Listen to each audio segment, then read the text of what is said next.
Tahukah kamu bahwa gula pasir dibuat dari tebu melalui proses penggilingan? Di Indonesia, pembuatan gula pasir umumnya dilakukan di pabrik gula melalui proses penggilingan.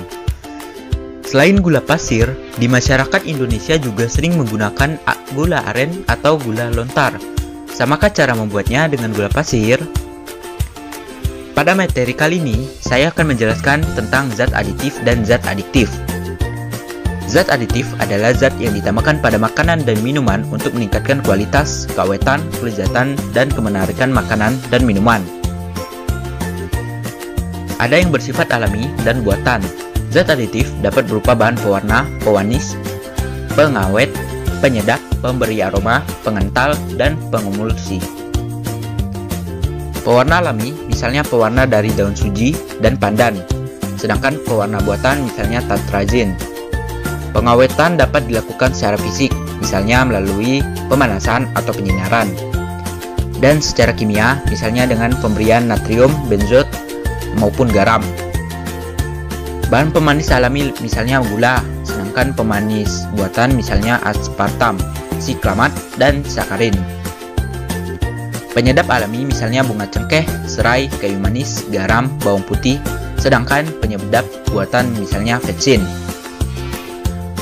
Penggunaan bahan aditif buatan harus menggunakan bahan yang diizinkan oleh pemerintah dan tidak melebihi jumlah maksimal yang diizinkan. Zat aditif merupakan bahan makanan atau minuman yang dapat menimbulkan kecanduan pada penggunanya. Zat adiktif dibedakan menjadi narkotika, psikotropika, dan psikoaktif lainnya. Contoh narkotika adalah heroin, kokain, dan morfin. Contoh psikotropika adalah ekstasi, sabu-sabu, diazepam, dan LSD. Contoh zat psikoaktif lainnya adalah kafein, nikotin, dan alkohol. Bahan-bahan adiktif yang termasuk kelompok narkotika tidak boleh digunakan secara sembarangan dan secara bebas, karena memiliki efek yang sangat membahayakan bagi penggunanya. Menyimpan atau menggunakan bahan yang tergolong narkotika secara bebas merupakan suatu bentuk pelanggaran hukum yang dapat mengakibatkan pelakunya mendapat sanksi pidana. Beberapa macam bahan adiktif yang tergolong psikotropika masih boleh dipergunakan sebagai obat, namun penggunaannya dalam pengawasan yang ketat oleh pemerintah. Dampak penggunaan zat adiktif dalam jangka panjang diantaranya daya berpikir berkurang, motivasi belajar turun, perhatian ke lingkungan berkurang, menyebabkan penyakit pada organ dalam, ketergantungan, dan kematian.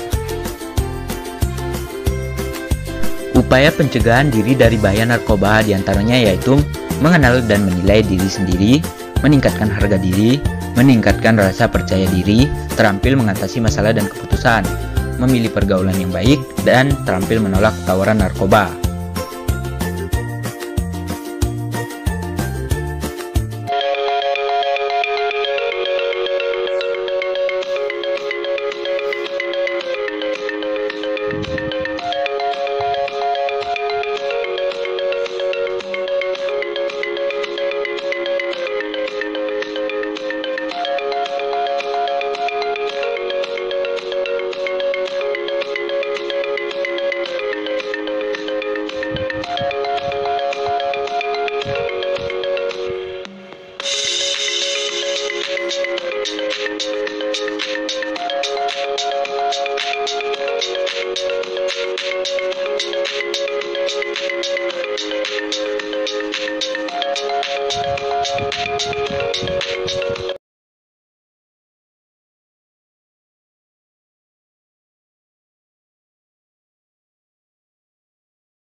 Kali ini saya akan membahas tentang psikotropika. Nah, yang akan saya jelaskan pada video ini ada 3, yaitu apa itu psikotropika, jenis-jenis psikotropika, dan golongan-golongan psikotropika. Nah, pertama yang akan saya bahas itu adalah apa sih itu psikotropika? Nah, psikotropika itu merupakan obat yang ditujukan untuk mengatasi beberapa penyakit mental. Psikotropika ini dapat kalian temukan di apotek, namun harus menggunakan resep dokter ya. Kali ini saya akan menyebutkan jenis-jenis psikotropika.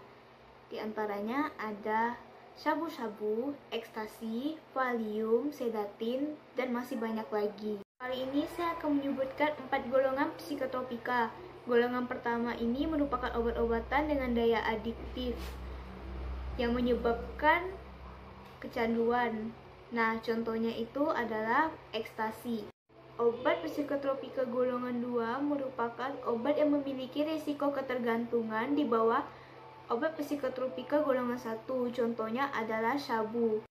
Psikotropika golongan 3 merupakan obat dengan daya adiktif yang sedang, umumnya digunakan untuk penelitian dan pengobatan. Contohnya adalah Lumibal. Terakhir, obat psikotropika golongan 4. Obat psikotropika golongan 4 merupakan obat-obatan dengan daya adiktif yang ringan. Biasanya digunakan untuk pengobatan. Contohnya adalah obat tidur. Sekian penjelasan dari saya, semoga bermanfaat.